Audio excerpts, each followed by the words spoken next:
Hi, welcome back to Elite Literary Book Group. I'm Rachel Beck. And last time we left off with Bob Ewell spat in Atticus's face. And so the first line in chapter 23 is, "I wish Bob Ewell wouldn't chew tobacco." And that was all that Atticus said about it, which is also very characteristic of Atticus. As Shakespeare said, brevity is the soul of wit. And so Stephanie's telling the story, the town gossip, and she says that Bob Ewell said to him, "Too proud to fight, you nigger-loving bastard." And Miss Stephanie said, Atticus said, "No, too old." Put his hands in his pocket and strolled on. So this, Atticus is like also kind of the intellectual hero. And if you think about his behavior compared to Bob Ewell, first of all, why should Bob Ewell be upset? He won, But what was proven in court was that Bob Ewell was guilty. And I guess his way, and this happens with a lot of people who want to prove that they're not violent people, is to threaten and do something violent so that they could make their case. There's really no other way for Bob Ewell to express himself. If you think about it, intellectually, he's no match for Atticus, and everybody saw that in the courtroom. So he's going to do what a powerless child would do if they got mad. It's pinch or spit or bite. And that just kind of shows you where he is. But as Atticus tells the kids, because the kids are very worried, Bob Ewell threatens Atticus's life, and you will see that it's foreshadowing. Here it doesn't seem like it would be that big of a deal, but it does become a big deal later on. And the kids are worried about him, and he says, look at it this way. I destroyed the last shred of credibility that he ever had, and he had to come up with some kind of comeback. He had to do something. And if he does it to me, rather than take it out on his kids, or especially take it out on Mayella, then that's okay. I would much rather him spit in my face than hit or do something to his child. He's going to have to do something because that's who he is. So that happens. And then it gets back to the conversation of, do you think Tom Robinson is going to have a chance? And he says that, or it's asked of him, if he loses the appeal, I asked one evening, what'll happen to him? He'll go to the chair, said Atticus. Unless the government commutes his sentence. But as he usually says, not time to worry yet. And actually, this is very good advice. He should be worried. But just in general, everything that the kids worry about, his answer is, it's not time to worry. And really, the truth is, there's never a time to worry. Whatever's going to happen is going to happen. And, if you spend your life worrying about what's going to happen, you will spend very little time actually living, because worrying will consume you a lot. And so that's his fatherly advice. But at the same time, Atticus should be a little bit more concerned about what's going to happen, especially when it comes to Bob Ewell. But you'll see that. So this becomes a discussion about something isn't sitting right with Jim. And he says, even if he was guilty of rape, he shouldn't be executed. And then it becomes a problem also of, who decides that you're guilty. And then it gets into the conversation of the jury.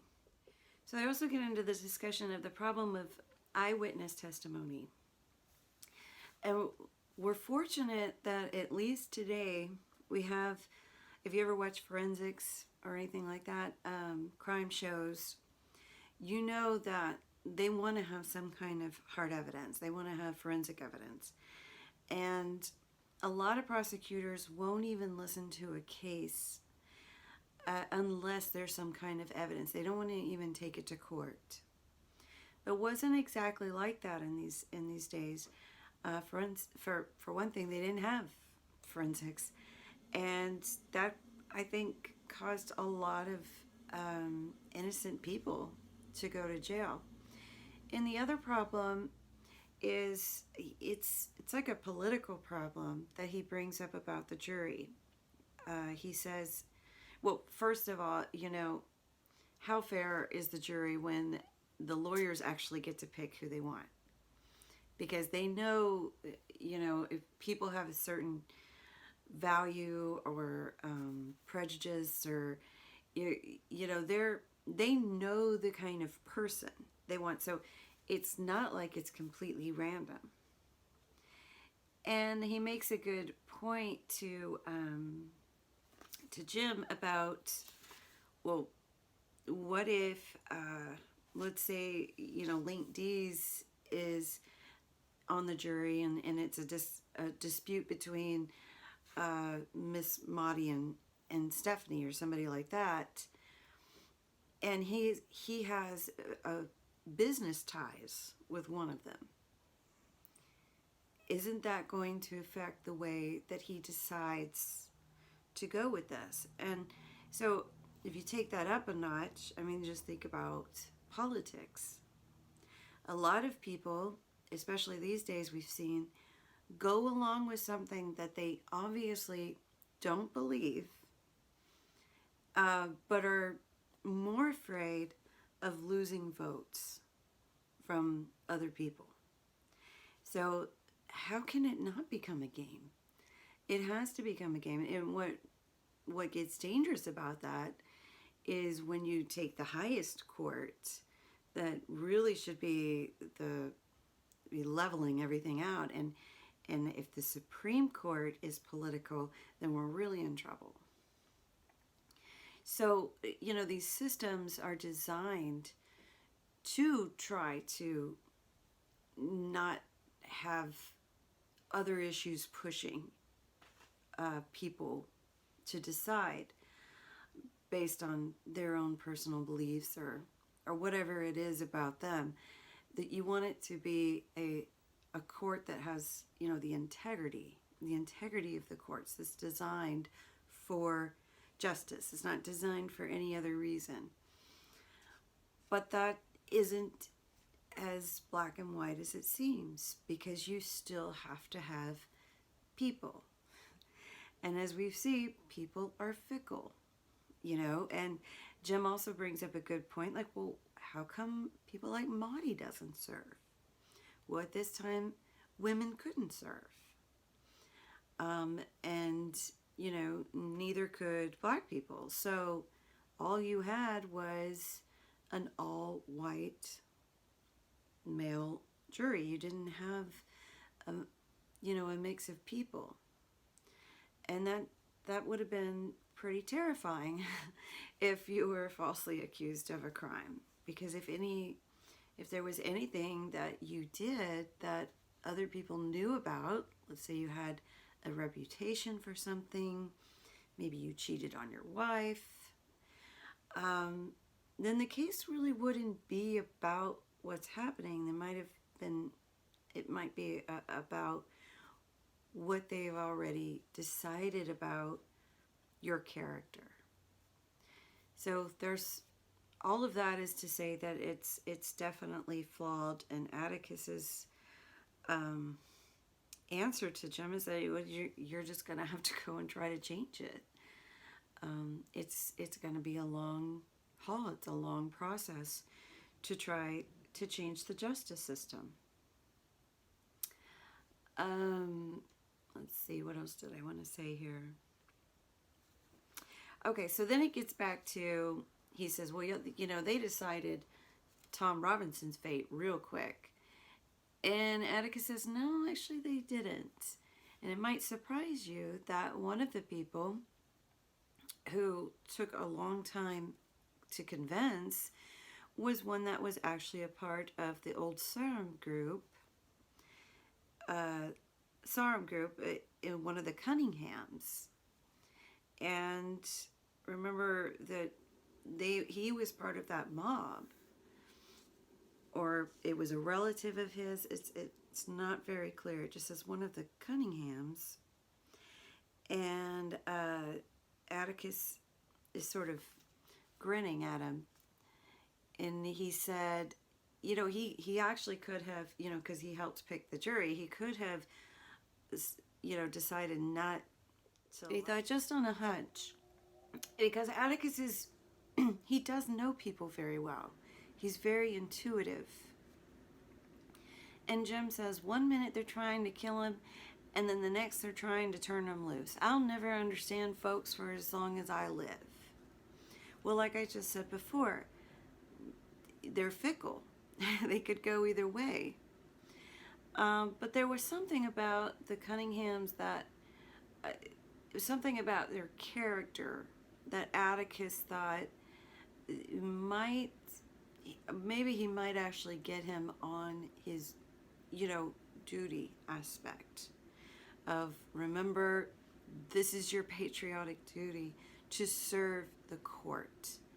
And that might work as a way of helping Cunningham do the right thing. Now, ultimately, he doesn't. But like he points out, it's a step. It wasn't as quickly as people might think. There were some people holding back a little bit, and you see that also in the next few chapters, that there is some dissent in the way that people are, that they don't like exactly what's going on. And the best way to explain this, I think, is if you look at letters from Birmingham jail, Martin Luther King Jr., he says in that letter that, you know, it's really not the Ku Klux Klan that bothers him, you know, or those kind of people, the white supremacist types, that are really the biggest threat. The biggest threat, he argues, is the white complacent, the white moderate is actually the way he puts it. The person who says, we agree with what you say, but, you know, it's not time yet. It's not time to make any of these kind of changes or shifts. And that is what he said was holding them back as a whole. It's not just a few, you know, crazy, outrageous people. It's a majority of people who do nothing that are more dangerous.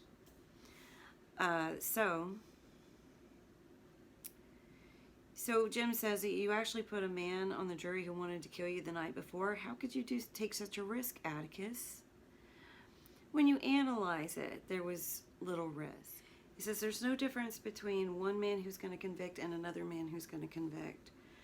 But there's a faint difference in a man who's going to convict and a man who's a little disturbed in his mind, isn't there?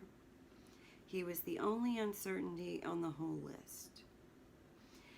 Okay, so they talk about that, and then it gets onto the topic of the Cunninghams, and Scout decides, well, now she wants to have Walter Cunningham back over for dinner. And remember before when she did this, Aunt Alexandra was not living with them, and so it was okay, but now it's not okay. And she has to push her aunt like the way a child does, especially when the child is right, and keep saying, well, why not? And finally it comes out that because Aunt Alexandra thinks that they are trash. They're not, in her mind, the same, they're not of the same class.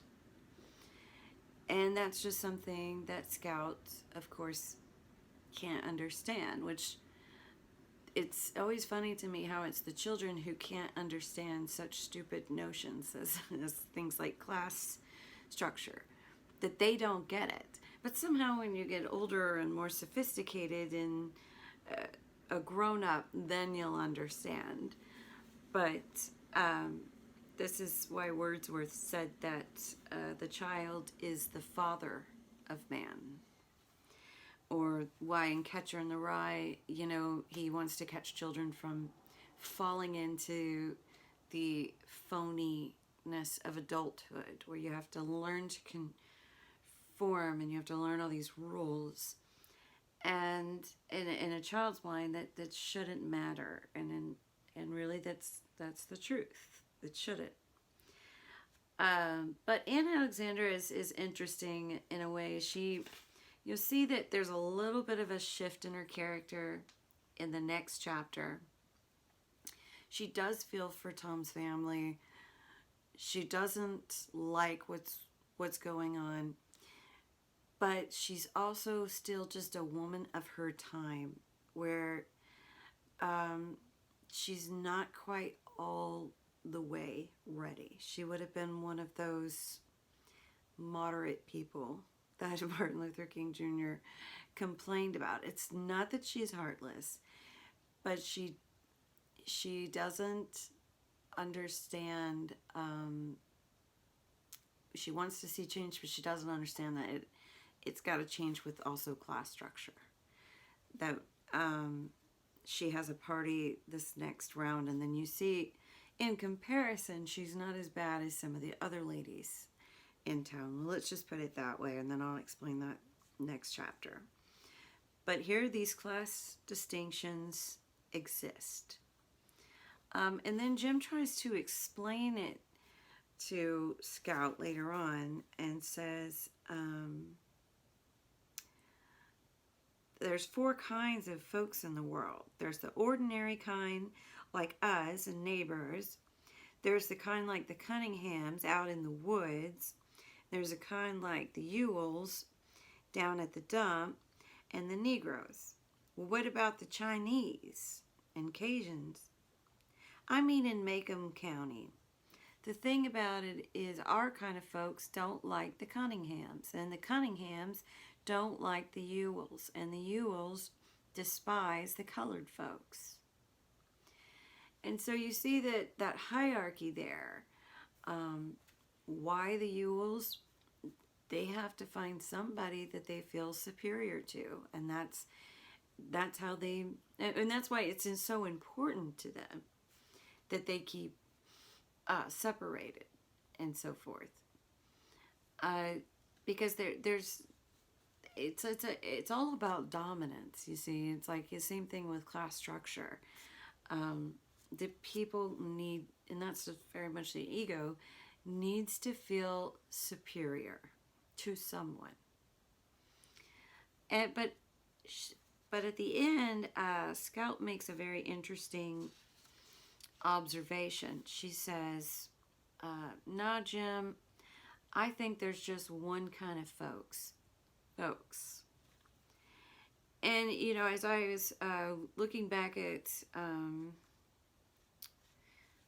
my other course that I'm going to do, I bring this quote up because Their Eyes Are Watching God.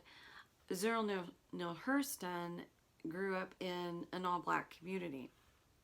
Okay, so mainly it's about people in that community. But if you take a community like that, and you take a community like in Jane Austen's, there's so many similarities in character types of people. You have the town gossip. You have a town buffoon. You have a villain usually. You have a saint. And that's what I think she's really getting at, is that, you know, there's only one kind of people. It's just people. And people are this way no matter where you put them. when you put them together, things, they're going to have conflicts. They're going to have problems. And this is another kind of a coming of age realization that Jim has that I think is pretty mature. He says, "That's what I thought too," he said at last, "when I was your age.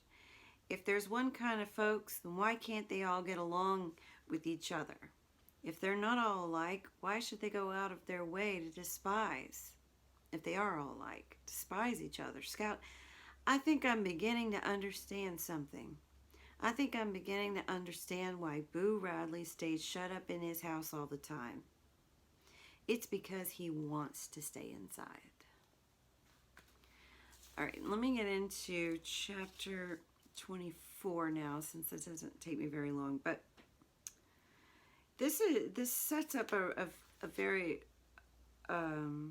dramatic part of the book, and yet she does it in the setting of a ladies' gathering, which is more of a, kind of meant to be a social class gathering, that it's obviously kind of a high class thing too, because Scout notices that the women come over, even if they're just coming from across the street, they're coming with their hats on, and ladies back then were expected to always wear dresses, and there was no casual get together, you had to kind of put on a show, and you would have someone serve, like Calpurnia. This scene reminds me a lot of The Help, if you've ever even just watched the movie, and you watch the women playing cards, and they're doing the same thing. They're talking about a charity, which is to help an African tribe, and they're talking about how, certain white people won't even get near them, except for this sainted guy who is a minister there, and he's, it's like, it's because it's so far away, it's okay to feel sorry for this group of people. But when they're in your own backyard, and it means that you're helping them, means that you're actually, making some effort on your part and being more tolerant, that is harder for them to grasp. They can see it somewhere else, but they can't see it in their own backyard. And so one of the reasons why this is here is because it kind of goes back to Scout's resistance to being a lady. But the other, I think, juxtaposition to what actually happens in the middle of a kind of what you would call like a garden party. I mean, it's a very superficial kind of get together. And let me just go over a few things, and I think that would make more sense. So, for example, Grace Merriweather, she's the one who's talking about this terrible state that these people are in. And the main thing she's worried about with the people is that they're not Christians. So you can't imagine the sin and everything that goes on in there. They just, nobody's taught them how to behave properly. So it's, it's a disaster. And so Scout asks, what were you talking about? "Oh, child, the poor Maroonahs," she said. And she describes her, well, first off, Merriweather says, "living in that jungle with nobody but Grimes ever." She said, "Not a white person will go near them except that saintly Grimes Everett." That's the Reverend there. Miss Merriweather played her voice like an organ. Every word she said received its full measure. The poverty, the darkness, the immorality. Nobody but Graham's Everett knows. You know, when the church gave me that trip, and he goes, and I went up there, and she's saying, yes, yeah. She made a vow that she was going to come back and make it her mission. That we were going to help these people. But the subject changes very quickly. First off, she tells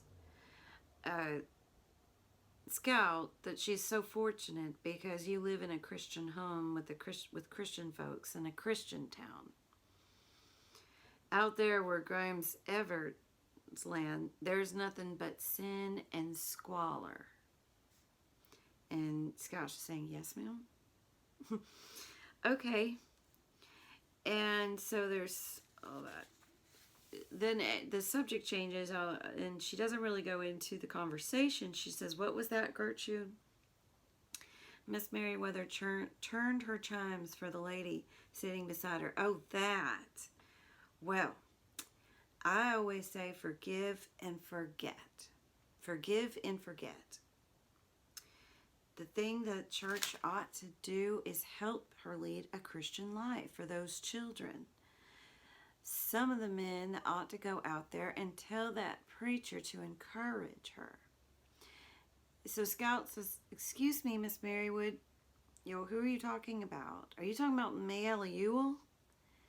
No, child. That Darky's wife, Tom's wife, Tom Robinson? And she says, yes.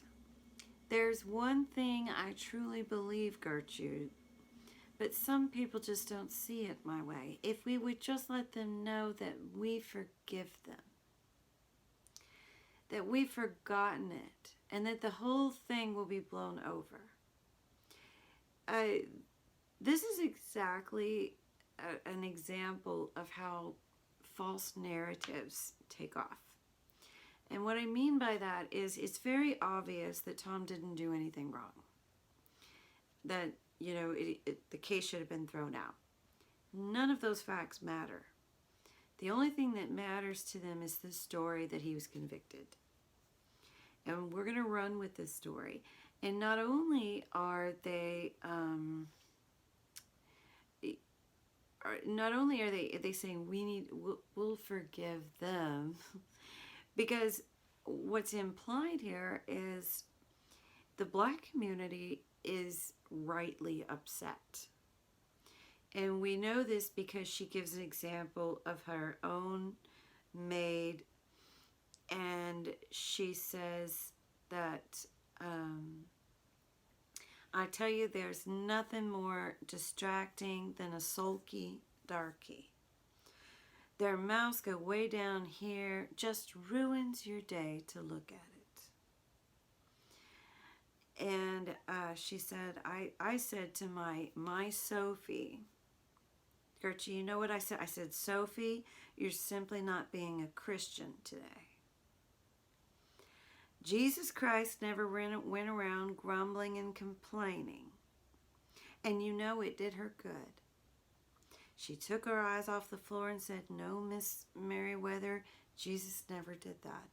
But what can she say? She can't go tell her to, go screw yourself. You have to reply like that. And it's also obvious that people use Christianity to define whatever they want. If Miss Merriweather was being a Christian, she would be more sympathetic. But it irritates her to see Sophie in a bad mood. That doesn't make her feel good. So you have to change. Otherwise, if you're not making me feel good, then you're not a Christian. It doesn't make any sense. But that kind of shows you also this little critique about people who claim to be Christians, because even that doesn't seem like it's very fairly given out. You know what I mean? It's just for you and for you, and this is the way you should act. I mean, of course, all very hypocritical. And at some moment, when Miss Maudie is listening to this, and of course holding her tongue for about as long as she can, until she makes the comment that, you know, I only keep Sophie so that Sophie has her $1.25. You know, like she would starve without us. And Miss Maudie says, his food doesn't stick going down, does it? And it's a kind of a passive-aggressive remark. What she's saying is, your husband enjoys his meals, right? I mean, you're getting quite a deal that if you're paying, you know, and of course this is all very different then, but to have somebody do everything for you and cook your meals and all that kind of stuff, and then say, I'm doing you a favor by keeping you around. It's very arrogant. But this little remark kind of surprises Scout. It's in the world of trying to figure out these women, and then she notices that Aunt Alexandra really appreciates Maudie finally saying something. And she says, I just don't understand women. I don't understand how they are. I remember one friend of mine said she worked at an orphanage, and one she worked at a girls and one she worked at a boys, and so it was much easier at the boys because then they would just fight it out, get it out of their system, and they were fine. But the girls would plot for weeks about what they were going to do to another person. And this is, you know, this is what she says about being in, because, I mean, she can't help but be a lady. And, of course, this is way before people start talking about gender issues and stuff like that. But she realizes that she's more at home in my father's world.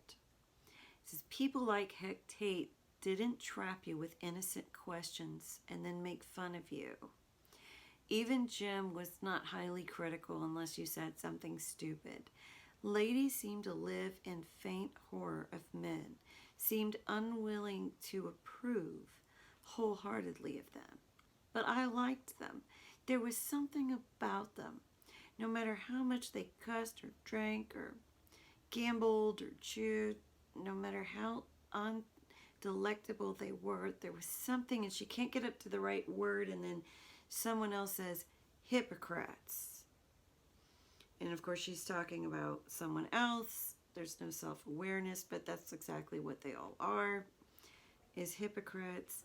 And I think the observation that she's making about men is that they're more free to be themselves. And you notice that all these women, and up to the very end, they have a role to play. And it is their duty to play that role. And you can see how, you know, some women along the way aren't going to be up for this. You know, aren't going to be up to playing that role. So anyways, that gives you some insight of what's going on there. And then in the middle of this, Atticus comes home. He says, excuse me, ladies, I need to borrow Aunt Alexandra and Calpurnia. And they know something's wrong with him. His face is white. And they say, what's wrong? And he says, Tom's dead. Aunt Alexandra put her hands to her mouth. They shot him, said Atticus. He was running. It was during their exercise period. They said he just broke out in a blind, raving charge at the fence and started climbing right in front of them. Didn't they try to stop him? Didn't they give him any warning? Aunt Alexandra's voice shook. Oh yeah, the guards called and to try to get him to stop. They fired a few shots in the air, then to kill. Then they got him just as he went over the fence. They said if he had 2 good arms, he would have made it. He was moving that fast. 17 bullet holes in him. They didn't have to shoot him that much, Cal. I want you to come with me and help me tell Helen, which is Tom's wife. Yes, sir, she says. And, you know, Aunt Alexandra's upset. This is the last straw. And Atticus says, depends on how you look at it. And Atticus said, you know, I told him we had a good chance, but he says, I guess Tom Robinson was tired of white man's chances. And, you know, he probably did already know, you know, that it wasn't going to work, and just not, I mean, who could hang on to that long, and, you know, just takes off and would rather, you know, be killed that way than to be waiting and then finally, you know, get electrocuted. So at any rate, they have to go back to the party. And so Aunt Alexandra says, I can't say I approve of everything he does, meaning Atticus, Maudie, but he's my brother, and I just want to know when this will end. It tears him to pieces. It doesn't show much, but it tears him to pieces. I've seen him win. What else do they want from him, Maudie? What else? And she says, who? I mean this town. They're perfectly willing to let him do what they're too afraid to do themselves. It might lose them a nickel. They're perfectly willing to let him wreck his health. And they're afraid to do their... And she says, be quiet, basically reminds her, you know, we have those women out there. But she tells basically the same thing that she says to Jim when she says,